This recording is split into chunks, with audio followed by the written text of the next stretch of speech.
जैसे कहा जाता है शक्ति बिन शिव आधे हैं, उसी तरह कोई एक और भी है जिनके बिना शिव जी अधूरे हैं। उनकी स्थापना किए बिना शिव जी को हम अपने मंदिर में स्थापित ही नहीं कर सकते हैं, और वो हैं शिव जी के सबसे खास नंदी महाराज। अगली बार आप किसी भी शिव मंदिर में जाना, वहाँ नोटिस करना कि नंदी के बिना शिव जी की प्रतिमा ही नहीं होती है। जहाँ नंदी महाराज वहाँ शिव जी। मंदिर में आप जैसे ही एंटर करोगे, सबसे पहले आपको नंदी महाराज के दर्शन होंगे, उसके बाद शिव जी के। शिव जी और नंदी महाराज का जो रिलेशन है ये भी बहुत खास है, और इसके पीछे भी बहुत सारे रीजन हैं। नंदी तो भगवान शिव की सवारी हैं, लेकिन ये पहले एक इंसान हुआ करते थे। ऐसे बहुत सारे क्वेश्चंस हैं कि नंदी महाराज का मुंह शिव जी की तरफ ही क्यों होता है, नंदी बैठे क्यों होते हैं। कहा जाता है कि नंदी के कान में कुछ कहने से हमारी इच्छाएं भी पूरी होती हैं। आखिर ऐसा क्यों? ऐसे ही बहुत से सवालों का आंसर आज आपको इस वीडियो में मिलेगा। स्टार्ट करते हैं, आखिर नंदी आए कहाँ से। शिव पुराण के अकॉर्डिंग ऐसा बताया जाता है कि बहुत टाइम पहले एक महर्षि हुआ करते थे जिनका नाम था शिलाद। शिलाद ऋषि उस टाइम पे बहुत तपस्या करते थे और ये शिव जी के बहुत बड़े भक्त थे। ये अपने लाइफ में ब्रह्मचारी रहना चाहते थे, शादी ही नहीं करना चाहते थे। लेकिन ये सारी जो बातें थी उनके पेरेंट्स के लिए एक टेंशन था,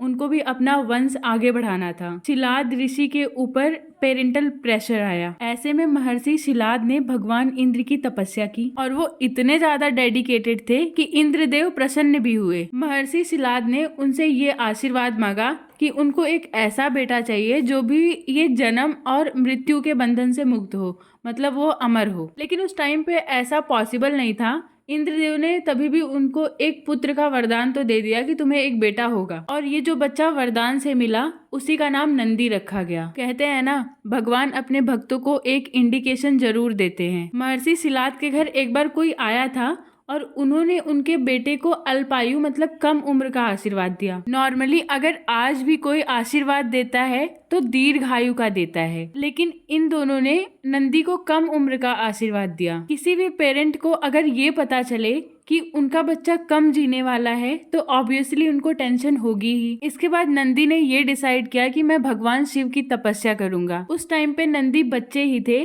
और वो भगवान शिव की तपस्या करना स्टार्ट कर दिए। उनके इस डेडिकेशन से भगवान शिव प्रसन्न हुए और उन्होंने नंदी को अमर होने का वरदान दिया, और अपना जो उनका गढ़ था उसमें उनको हेड बना दिया। हमेशा के लिए उनको अपने सानिध्य में रख लिया। ऐसा भी माना जाता है कि नंदी कैलाश के रक्षक है, कैलाश जहाँ माता पार्वती और भगवान शिव विराजमान है। अब बात करते हैं मंदिर की, तो नंदी भगवान हमेशा भगवान शिव की तरफ फेस करके ही बैठे होते हैं। ऐसा इसलिए होता है कि वो अपने भगवान को हमेशा देखते रहते हैं। और आपने ये भी नोटिस किया होगा कि नंदी जो होते हैं वो भगवान शिव से दूर होते हैं काफी। वैसे तो नंदी महाराज भगवान शिव के सेवक हैं, लेकिन भगवान शिव ने इनको एक अलग ही पोजीशन दी।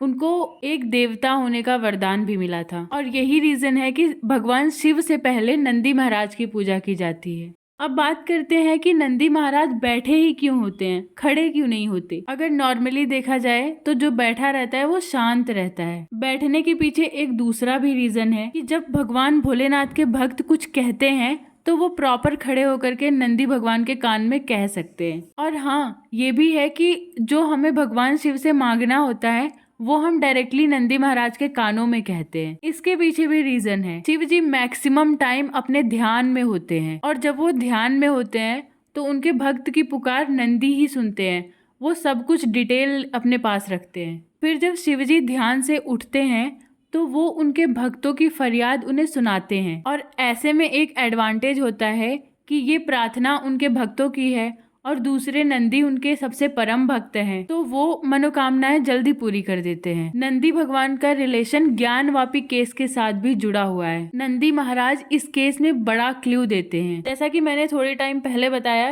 कि नंदी भगवान का मुंह हमेशा शिव जी की तरफ होता है, तो अगर आप बनारस में देखोगे तो नंदी का मुंह ज्ञानवापी की तरफ है। तो इसका एक ही मतलब हुआ है ना कि उस जगह पे कोई मंदिर था, शिवलिंग है भगवान की। वैसे क्लू तो बहुत हैं, लेकिन देखते हैं अब इस केस में रिजल्ट क्या आता है।